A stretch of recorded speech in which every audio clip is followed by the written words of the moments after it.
Welcome back to the Pioneer Sideline. I'm Kelsie Metzgar here with your National Sports Report.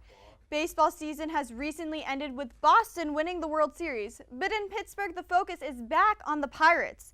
The Bucks declined qualifying offers of $14.1 million to right-handed pitcher A.J. Burnett. This comes after Burnett has admitted that if he chooses to continue his career, it will only be in Pittsburgh.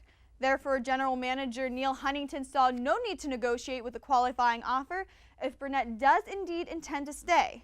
Other negotiations to keep an eye on this offseason for the Bucks are Marlon Byrd and Clint Barmas. And leading fans down the path of heartbreak again. Only this season, I'm talking about the Steelers, not the Pitt Panthers. This seems to be a trend this year for the Steelers. The past Sunday, they knotted the score up at 24 apiece against New England before self-destructing and losing 55-31. It was the worst loss in team history and the most yards allowed ever in a single game. Speaking of the NFL, here are some midseason updates from around the league.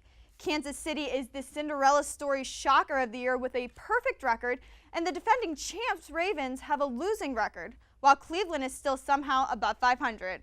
Early season favorites like the Redskins, Falcons, Texans, and Giants are all at the back of the pack.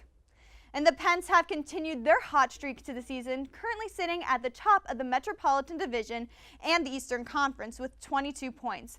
Bennett returned to practice with the team for the first time since being placed on IR with a lower body injury. Coach Dan Bylsma said, though, that there is currently no timetable for Bennett's return to game action, and he'll have to work his way back to the lineup with more practice. That's it for your national news. Let's send it back over to Chris. Now, Kelsie, you look at what the Steelers have been doing this year, only 2-6 on this season. Where do you begin with what this team has done as a struggle? That is a tough question, Chris. I'm not quite sure to tell them where to begin. They have so many struggles between the line. Keeping everyone healthy could be a problem. People say the line, the coaching, the defense. You know, the offense did score 31 points this week. You have to give them some credit for that, but, 55 points, the most yards allowed in team history. You have to start somewhere. I think I would start there after that ugly loss. Thanks, Kelsie. The Steelers, they've had their rough spots this season, but we're going to now be joined by Phil Navatsyk for the men's basketball report.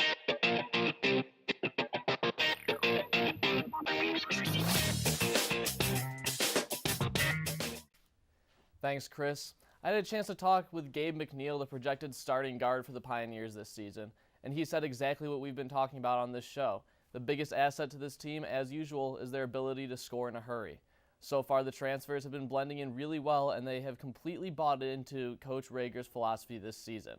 I think that is going to make a huge difference to this team early in the season. Last year, we didn't really see everyone buy into Coach Rager's style of play until almost halfway through. I mean, Chris, you remember all the drama early last season with Josh Arnold. He was easily the most naturally talented player on the team, but he clearly did not buy into the system, and as a result, hurt the Pioneers in his time here. Of course, he ended up leaving the team mid-season, and that was when we started to really see Point Park hit their stride. McNeil doesn't think the Pioneers will have similar problems this year, and I have to agree with him. I think the returners all saw last year how much harm can come from straying from Coach Rager's style of play, and they are prepared to buy into it from the start this year. The most important part is that the transfers have already bought in as well. The entire roster has been built for Coach Rager's run-and-gun style, and it shows.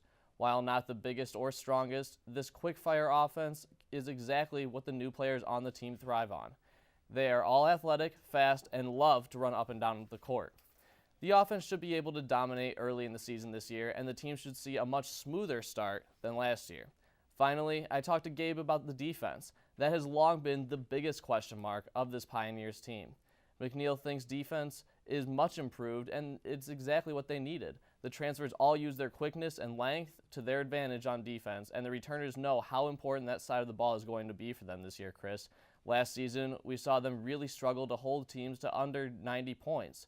While they won't be shutting down any teams this year, they have a much more disruptive defense that should be able to create turnovers and get their high-powered offense out and running. It should be an exciting season for the Pioneers, and they should have a chance to make some serious noise in the KIAC. Now, Phil, you've mentioned that the Pioneers have done a real good job on the offensive side of the ball, but the defense has always been the big question. With Gabe McNeil saying they have a little bit more of a defensive-minded team, do you think they can buy the Pioneers a few wins this season in the KIAC? I think if McNeil is being completely honest with us, then yeah, it's really going to help them win some games this season, Chris. But the saying always goes, you have to show us instead of tell us. We need to see that we need to see it early in the season this year, as opposed to just late in the year. We didn't really see it at all last season. We need to see a defensive mindset from the start so that they can improve as the season goes on. Phil, you also mentioned the Pioneers, once again, that big powered offense and defense. Do you really think this will help them in the KIAC? Do you think they can become one of the big perennial favorites now, with them having a little bit more of a defensive-minded as well as that offensive-minded team, a big improvement from last year? Yeah, I honestly think they can. I think we saw last season they really competed well against some of the best teams in the conference, like Indiana Southeast. They also laid some eggs, though, against the lower teams in the conference. The biggest thing for them this season is consistency, Chris. Defense, we saw no consistency last season, and there were even a few games where we saw them struggle on the offensive side. If they can bring a good defense with their run and gun style of offense, though, I think they're going to have a great season. You mentioned a great season there, Phil. Just one quick question before break. How do you think the Pioneers do this year? Do you think they can finally make that big conference run in the conference tournament? I have faith in them this season. I think in the regular season they finished second or third in the conference, but I think at the end of the year, come conference tournament time, I'm going to pick them to make a run and finish at the top of the conference.